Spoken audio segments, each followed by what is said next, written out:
Hello everyone, in this video we will try to understand section 30 of the Sale of Goods Act 1930. Now let's try to read it out. सबसे पहले इसको हिंदी में पढ़ेंगे, then इसको English में पढ़ के कोशिश करेंगे समझने का कि ये कहता क्या है। विक्रय के पश्चात विक्रेता या क्रेता का कब्जा रहना। सब सेक्शन 1, जहाँ की किसी व्यक्ति के माल का विक्रय कर देने पर भी उस माल पर या उस माल पर हक की दस्तावेजों पर कब्जा बना रहता है या होता है, वहाँ उस व्यक्ति द्वारा या उसके लिए कार्य करने वाले वाणिज्यिक अभिकर्ता द्वारा उस माल का या हक की दस्तावेजों का किसी विक्रय, गिरवी या अन्य अवयन के अधीन किसी ऐसे व्यक्ति को किया गया परिधान या अंतरण जो उसे सद्भावपूर्वक और पूर्वतन विक्रय की सूचना के बिना प्राप्त करता है, वही प्रभाव रखेगा मानो परिधान या अंतरण करने वाला व्यक्ति माल के स्वामी द्वारा वैसा करने के लिए अभिव्यक्त प्राधिकृत था।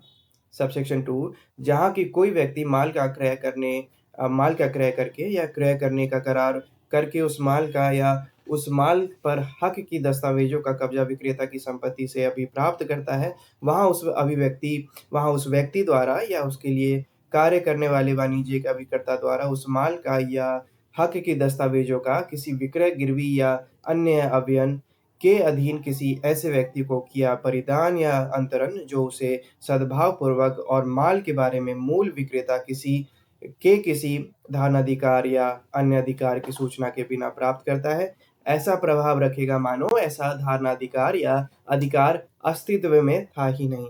This one is the technical section, so I hope मैं इसे समझा पाऊँ और आप इसको समझ पाओ।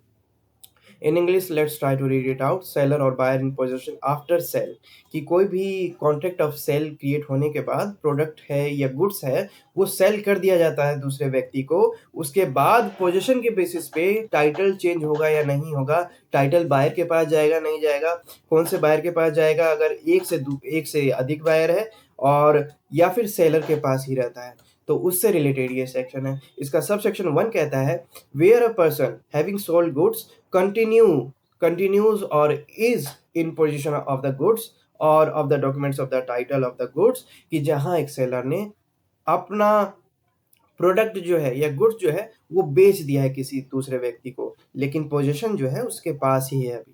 यानी कि ये बॉटल जो है एज अ सेलर मैंने इसे बेच दिया, लेकिन मैंने बायर को बोला कि ये बॉटल जो है मैं अगले हफ्ते आपको दे दूंगा, बॉटल मेरे पास ही है।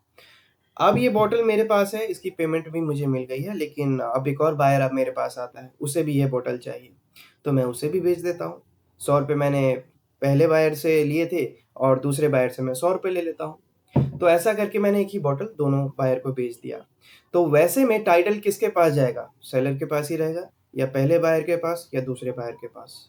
सो where a person having sold goods, कि जहाँ एक व्यक्ति ने, जहाँ पे सेलर की बात हो रही है, जहाँ सेलर ने उस अपने गुड्स को सोल्ड आउट कर दिया है, continues or in position of the goods or of the documents of the title of the goods, कि उसने अपनी प्रॉपर्टी जो है वो बेच दी है, या फिर उसकी प्रॉपर्टी जो है उसका कोई डॉक्यूमेंट जिसमें टाइटल मेंशन है वो उसने किसी और के नाम कर दिया है। The delivery or transfer by that person or by a mercantile agent acting for him of the goods or document of title under any sale, pledge, or other disposition thereof to any person receiving the same in good faith and without notice of the previous sale shall have the same effect as if the person making the delivery or transfer were expressly authorized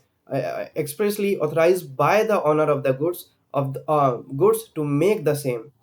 Let me read it one more time. Where a person having sold goods continues or is in possession of the goods or of the documents of the title of the goods, the delivery or transfer by that person or by a mercantile agent acting for him of the goods or documents of the title under any sale, pledge, or other disposition thereof to any person receiving the same in good faith and without notice of the previous sale shall have the same effect as if the person making the delivery or transfer were expressly authorized by the owner of the goods to make the same. That means कि जो title है, valid title, वो second buyer के पास जाएगा। ये थोड़ा सा unjustified sound करता है for the first buyer, but this is what the rule is, कि अगर एक ही प्रोडक्ट किसी एक सेलर के द्वारा दो बायर को सेल आउट किया गया, तो दूसरे बायर को जिसके पास पोजीशन गया है वो प्रॉपर्टी उसकी हो जाएगी, उसका जो टाइटल है, उसका जो ओनरशिप है, वो दूसरे वाले व्यक्ति को मिल जाएगा जिसके पास उस प्रॉपर्टी का पोजीशन गया है। और जिसके पास नहीं गया है, लेकिन अमाउंट तो उसने भी पे किया है, तो वो बस सेलर से एज कंपनसेशन क्लेम कर सकता है। That's it. So this is what subsection 1 is saying कि एक ही प्रोडक्ट अगर एक सेलर ने 2 से अधिक व्यक्ति को सेल आउट कर दिया है, 2 बायर को, दोनों बायर ने पे कर दिया है।